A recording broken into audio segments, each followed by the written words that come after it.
Guys, what's up? Good morning, good afternoon. Kamusta po sa inyo guys? So, andito tayo sa Bunto Drift Sanctuary of the Philippines of Masbate. So, ngayon guys, ililibot ko kayo sa pinakamagandang beach resort.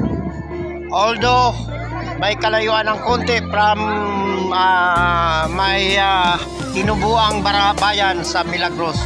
Mga 25 kilometers ang yung babiyahihin mula sa amin.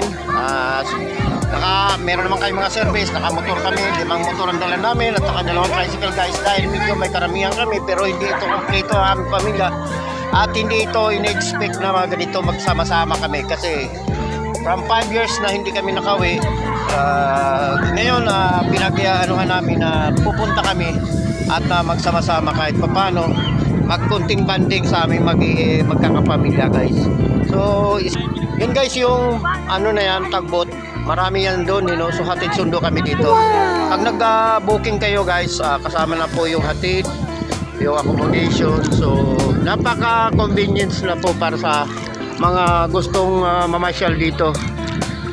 Ito guys, itong niyatapakan natin, napakagandang buhangin, ang puting-puti, parang ano rin to, White Beach o kaya parang Boracay Beach. Tapos pupunta tayo doon sa mga bakawan.